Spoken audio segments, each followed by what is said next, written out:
Have you ever finished speaking English and immediately thought, why did I say that? You walk away, replay the conversation in your head, and suddenly, your English becomes perfect. Yes, in your imagination, you are fluent, confident, smooth. But in the real moment, you feel stupid. That word hurts. Stupid. And so many English learners secretly feel it. They don't say it out loud, but they think it. You say, I am very boring today. Instead of, I am bored. You forget the word for fork, So you say, food stick. which honestly still works. But inside your brain, it feels like disaster. You laugh 5 seconds late at a joke. You prepare a full paragraph and answer with one word. And then your mind says, wow, I sound so dumb. But here is something important. You don't actually feel stupid. You feel exposed. Exposed?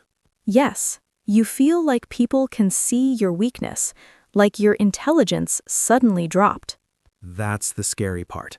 It doesn't feel like a language mistake. It feels like a personality flaw. Exactly. And that's where the damage happens. Meanwhile, in your shower, you are giving TED Talks in English. Full motivational speeches. Full motivational speeches. Winning imaginary arguments. Perfect grammar, perfect pronunciation. So the problem isn't knowledge, it's pressure. And today, we are going to explain exactly why this happens.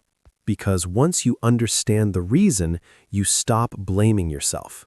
And when you stop blaming yourself, confidence begins. So, Lily, if I'm not actually stupid when speaking English, what is happening inside my brain? Okay, this is the important part. When you speak English in a real conversation, your brain activates something called threat response. Threat? But I'm just talking. Yes, but your brain doesn't see it that way. Your brain thinks, if I make a mistake, I might be judged, and social judgment feels like danger. When your brain senses danger, it activates survival mode. Heart rate increases, breathing changes, muscles tense, and here's the important part. Your working memory decreases. Working memory? Working memory is the mental space where you build sentences. When anxiety rises, that space becomes smaller. So, it's not that I forget English, it's that I lose access to it? Exactly.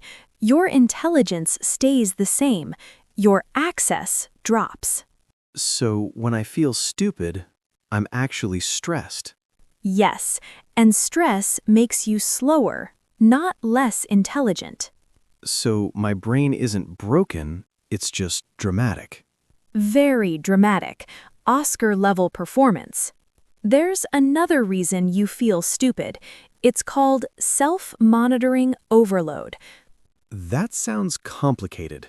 It's actually simple. When speaking, your brain is doing two jobs. Job 1, communicate. Job 2, judge yourself. So, I'm speaking and criticizing myself at the same time? Yes, you think, was that correct? Did I use the right tense? Is my pronunciation bad? Do I sound weird? That mental voice uses energy, and that energy could have been used to build better sentences. Let's pause for a small English lesson here. There is a difference between I made a mistake and I am a mistake. Wow, that's powerful. One sentence talks about action, the other talks about identity. Never connect your English mistakes to your identity. Here's your first practical technique. When you make a mistake, replace the thought, that was stupid, with that was practice. That changes everything. Language is motor training. Every mistake strengthens neural pathways. But why does my English feel smarter in my head? Because thinking removes three pressures: no time limit, no pronunciation, no audience. When you remove pressure, performance improves. Here's a powerful English tip. Practice speaking under mild pressure. How? Set a timer for 60 seconds. Choose a simple topic. Speak continuously without stopping, even if grammar is wrong, even if vocabulary is basic. So train the brain not to freeze. Exactly. We are training response speed, not perfection. Maybe feeling stupid is just the brain learning publicly. Yes, and public learning feels vulnerable, but vulnerability builds fluency. Quick question for everyone listening. When do you feel most insecure speaking English? Interviews? Phone calls? Native speakers? Keep listening, because next we'll talk about how to rebuild confidence permanently. Lily, can we talk about something a little uncomfortable? Accent. Ah, the silent insecurity. Yes, let's talk about it. Because sometimes it's not the grammar, it's not vocabulary, it's that moment when you hear your own voice and think, I sound foreign. And your brain translates that into, I sound less intelligent. Yes, that's exactly it. Let's separate two things: accent and clarity. They're different? Completely different. Accent is identity. Clarity is skill. You can have an accent and still be perfectly clear. Millions of fluent speakers do. So, accent is not the enemy? No, the enemy is the story you tell yourself about it. Meanwhile, native speakers have accents too. British accent, American accent, Australian accent. No one calls them stupid. Exactly. No one says, oh no, he sounds American. How embarrassing. I think comparison makes it worse. You hear someone fluent and immediately think, I'll never sound like that. Yes, comparison is dangerous in language learning because you're comparing your learning stage to someone else's mastery stage. And here's the truth. You are not competing with them. You are building you. But when someone speaks fast and confidently, it feels intimidating. Yes, and your brain says they are smarter. But speed is not intelligence. It is familiarity. Fluent people are not smarter. They're just less afraid. Yes, and fear shrinks vocabulary.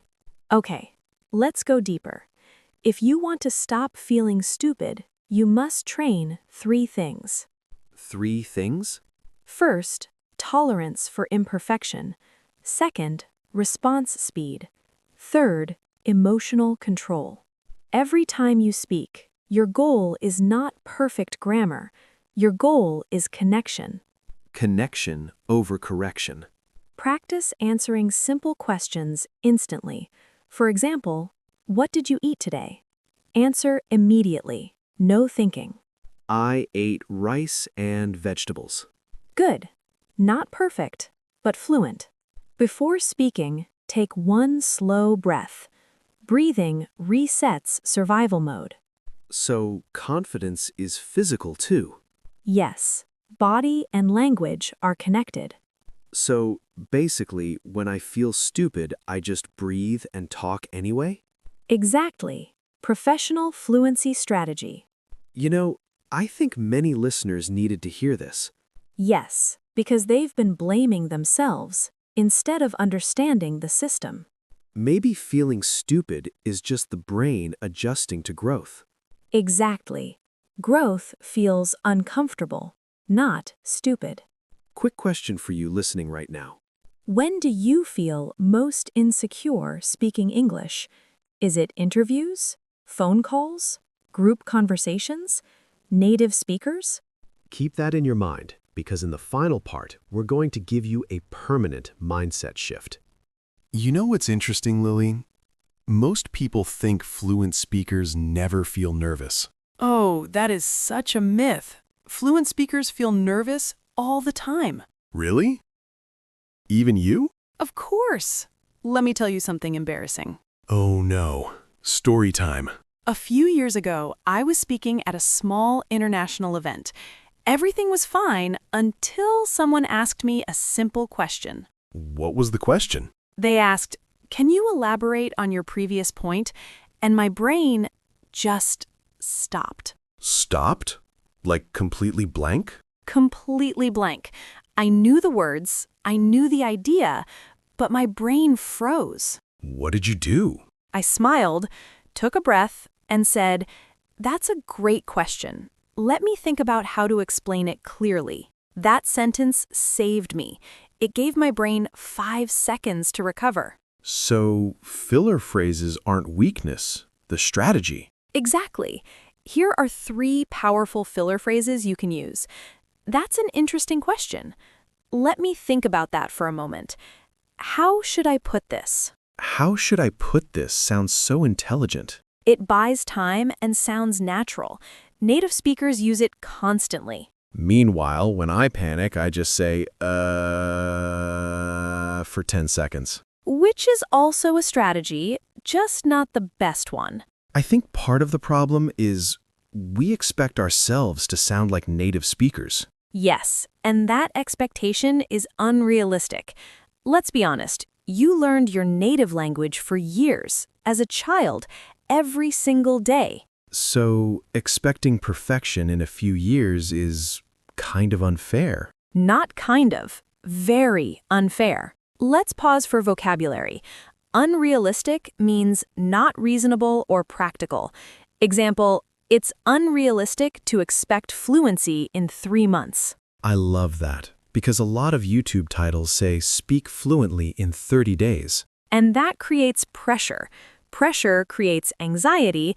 Anxiety creates freezing. So, what is real confidence then? Real confidence is this: I might make mistakes, but I can recover. Recovery over perfection. Exactly.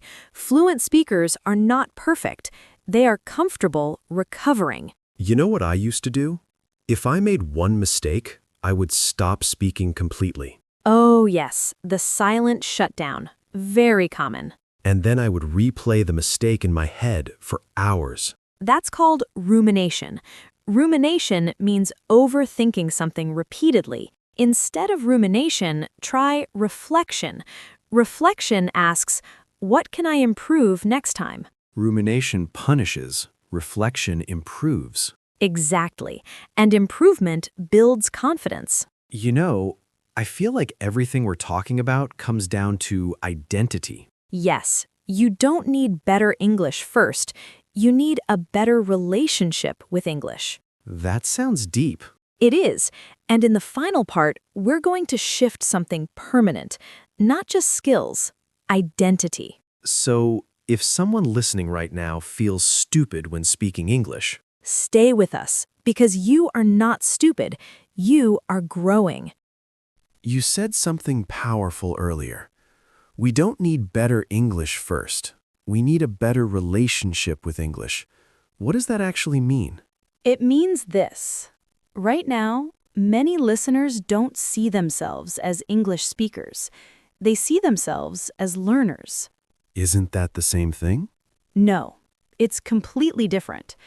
A learner asks, am I good enough? A speaker asks, how can I express this better?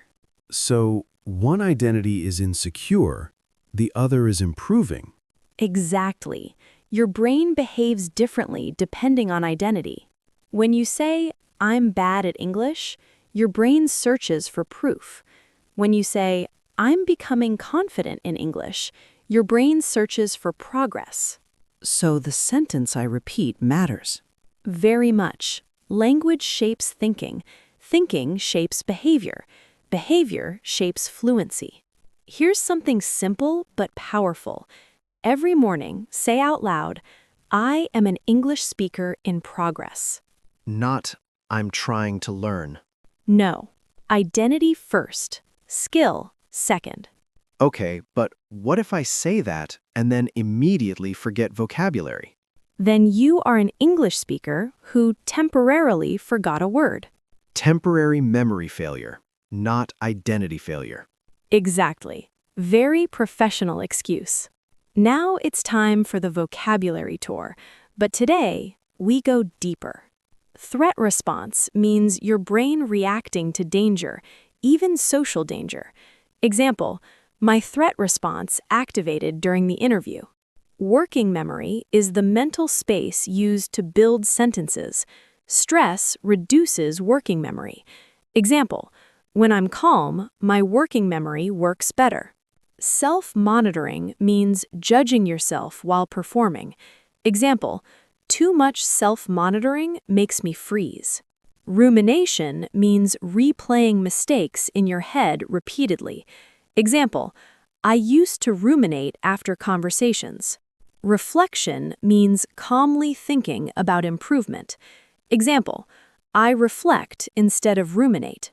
Recovery means continuing after a mistake. Example, fluency is fast recovery. That sentence is powerful. Fluency is fast recovery. Yes, not zero mistakes, fast recovery. I want to say something to everyone listening. If you've ever felt stupid speaking English, you are not alone. And you are not behind. You are building a second language. That is one of the most complex things a brain can do. And if you stayed until this part of the episode, that means you care. And caring leads to improvement every time. Now we want to hear from you. Comment one sentence. I am an English speaker in progress. And add one situation where you feel nervous. Interviews, phone calls, meetings, dating? Yes, even dating. We support all bravery here. Especially dating. That's advanced level English. If this episode helped you, share it with someone who feels stuck. And if you haven't subscribed yet, Lily will ruminate about it. I absolutely will. Emotionally dramatic survival mode activated. And here's something important. Listen to this episode again in 3 days. You'll understand more. You'll feel stronger. Because repetition builds confidence. And confidence builds fluency. This is Speak English with Sam and Lily. Keep speaking, keep growing, and remember, you are not stupid. You are learning publicly. See you in the next episode.